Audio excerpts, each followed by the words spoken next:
Well, first of all, thank you, Adria, and the board of the Peace Center, and Dave, whose creativity creates this award every year.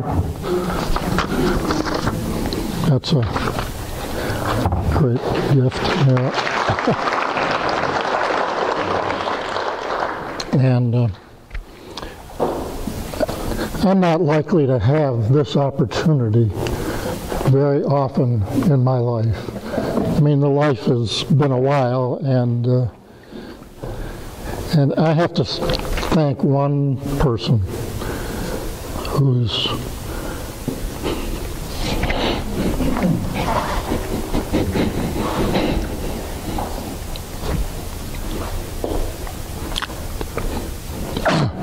I'm going to get through this.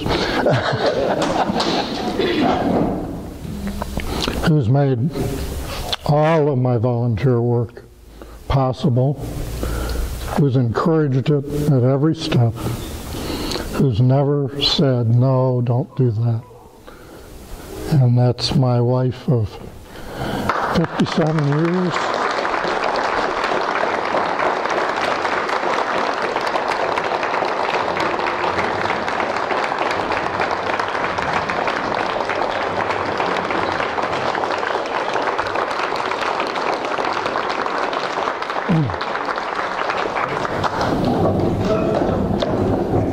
So, when I learned about this, and Adria suggested I might say a few words, I had all of these ideas of putting together the whole philosophy of peace into this brief 15-minute capsule, and I thought about it for about a week and decided that's not going to work. You've heard everything I might say, so I'm not going to do that. What I am going to do is share some stories, and I'm not going to share as many stories because some of them have already been told, and I won't retell them and get into an argument over who has the facts exactly right.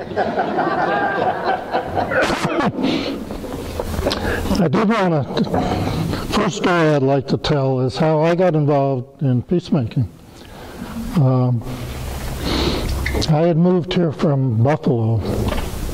I'd actually sworn I would never locate south of the Mason-Dixon line, and DuPont had other ideas, so I ended up in Richmond, and after about 5 years I'd been working in the parish doing volunteer work. Walt Grazier, who a few of you know, a few of you remember, who was working for the diocese, asked me to serve on the Social Ministry Commission of the diocese. And so I said, oh, sure, why not?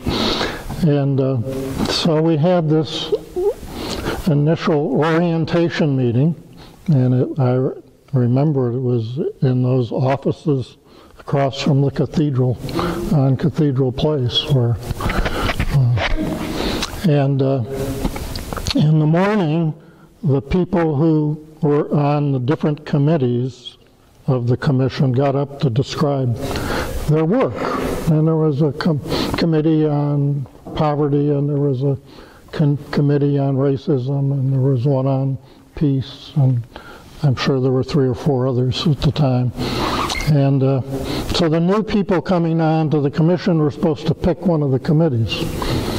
And so after all these presentations, we were supposed to go off and have lunch and come back afterwards and decide. Mike Schmid, Father Mike Schmid, or I guess Monsignor now,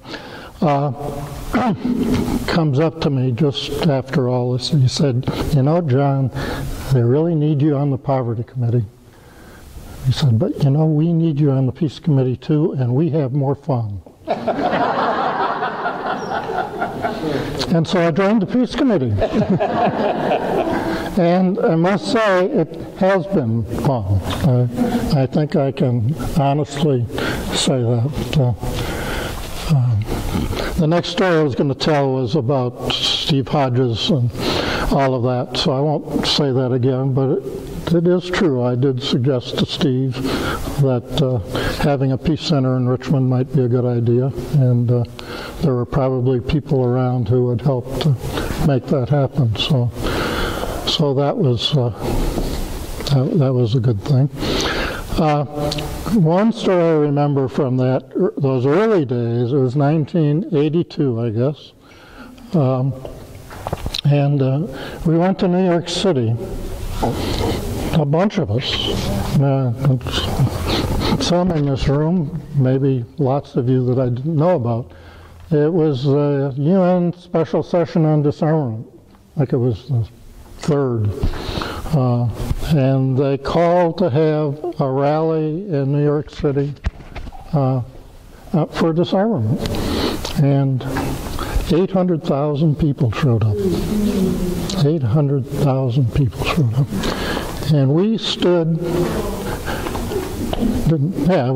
I guess, mostly, or sat in these sites. They had us organized different groups in each street, on side streets, and we were there for 3 hours that morning, waiting to start walking.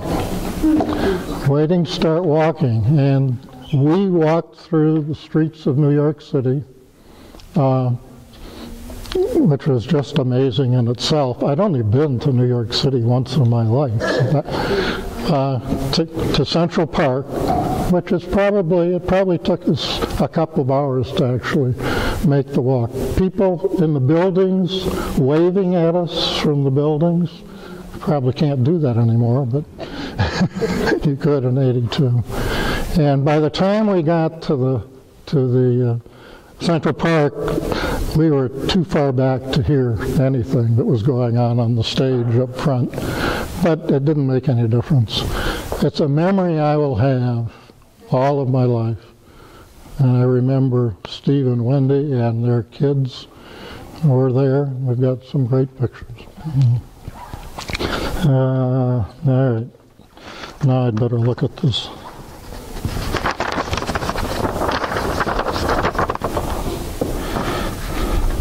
Oh, yes. I was afraid Wendy was going to tell this story. So,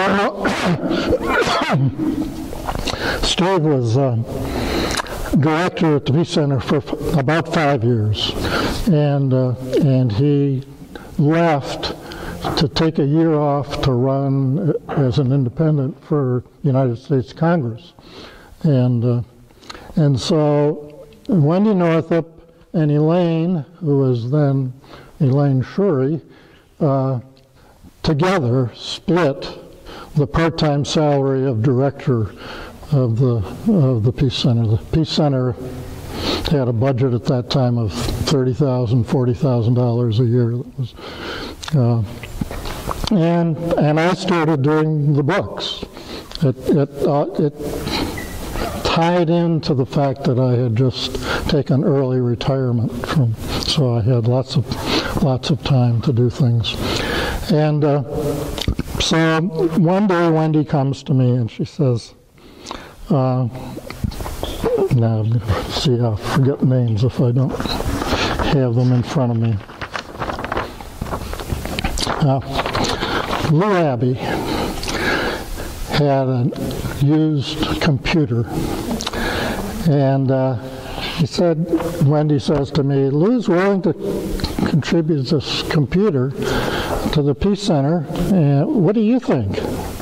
And I said, what did we ever do with the computer? I honestly said that. I honestly said that. Fortunately, Wendy didn't pay any attention. I meant to go in and count how many there are now, but it's something like 7 or 8 computers for the staff that's there now. And if it's not going fast enough, they aren't happy. So then in 1987, the Peace Center put together a workshop called Reweaving the Web of Life. Some of you would have been there. That's recent enough. And it brought into town Richard Falk, who was a well-known political scientist, and Brian Swimme, who was a young PhD physicist from California, who was there as a fill-in. We wanted somebody else who couldn't make it. And Brian Swimme told the universe story the Saturday morning, in a way that changed my life and changed, I think, a lot of people in this room, their lives. He just described where we fit in this overshadowing universe story, and how, if we don't get that story right, we're not going to be able to solve any of the other international issues. So that led, amongst other things, to a group of us getting together and spending a year reading his little book. It's 110 pages or something like that. And we met every week to read this book line by line. And we kept meeting, reading similar ecology-related material for 10 years, I think, at least 10 years. All right, story number 12. Oh, all right. So I've got to mention Tom Cleary, and we miss you, Tom. Tom and I went to lots of places together, and I would often drive, and wherever we went to the School of the Americas, we went to Jeff Winder's annual gatherings, meetings, Pax Christi retreats. Every place we went, Tom knew almost everybody there, which would be okay, but he worked at getting to meet all the people he didn't know. And to get Tom away from an event was a challenge. It was a challenge. He thought I was going to leave him when the nuns on the bus were here. We went off to see that, and he thought I was just going to leave him, but I never did do that. So then I do want to mention the anti-war witness. I think for me that's important, and I still do that on the second Saturdays. Just to be in public saying no to war, no to violence. And the first time I stood alone on 10th and Main during that war was quite an experience. I had a sign, and the sign outlined the costs of war, and I updated it every time that I would go down there. You can get the numbers from the website, how many Americans killed, how many Iraqis killed, an estimate, what's the cost in terms of dollars, all of those things. So I had those on the sign. So when I stood there with the sign, it wasn't, well, people don't know what he's there for, because it was pretty clear what I was there for. And those were some pretty powerful moments, just being there alone, and having people go by, and some being with you and some not being with you. It changed. You could see the change when we first were there. It was a lot of opposition to our being there. Yeah. But toward the end, and we were there until 2007, so it was about 4 years that we. And I think I remember Larry Severson, who had 2 sons in Iraq, who was one